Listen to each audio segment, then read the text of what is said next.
having his programme tonight. And Robert, apart from those figures, this was a massive moment for Rishi Sunak, facing the biggest economic challenge since the end of the war. Did he get his policies right? So this is a balancing act. We're all in deep trouble if we can't get back to work, if the economy doesn't start up again in a fairly normal way.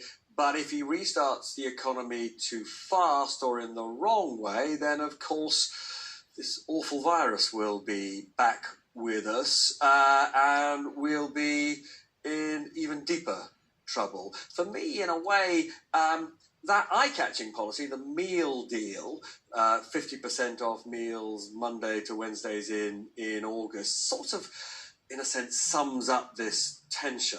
On the one hand, if it gets more people going to pubs and restaurants, that may stop those pubs and restaurants sacking people they would otherwise sack. But if it turns out that that's where the virus rears its ugly head again, well, that's going to be bad for all of us. It's also going to be very bad for the Chancellor's reputation. This is a really tricky balancing act for him. And we know that there'll be some hard choices coming in the autumn budget because they've got to work out how we pay for this.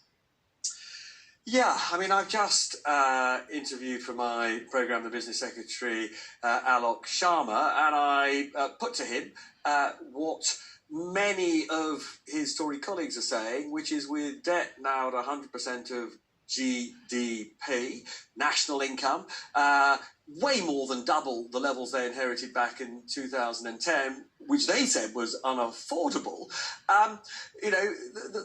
His colleagues are saying they've now got to announce a programme to get the debt down. He actually refused to have a conversation about it. He just said interest rates are likely to stay low for the foreseeable future. Now, businesses that bank on interest rates staying low forever, normally are the businesses that go bust. So at some point, this government does have to have a proper plan for showing how over the long term this is affordable. OK, Robert, thank you. We'll see if your programme a bit later on. Thank you for that. Now that 3 unrelated medical treatments meant to help women and improve people's lives have ended up ruining thousands of them is awful enough. But a review into the use of an epilepsy drug, a home pregnancy test and surgical mesh says that suffering has been made even worse by complaints being ignored for years. The head of the review said the stories she'd heard from patients were so harrowing that she would take them to her grave. The government did the only thing it could do now and apologised. Exposed mesh may cause pain or discomfort to the patients during intercourse and death. Death. These are the side effects of pelvic mesh Leanne didn't see. Had she known the so-called quick fix for a prolapsed uterus would leave her in chronic daily pain, she would not have had it fitted.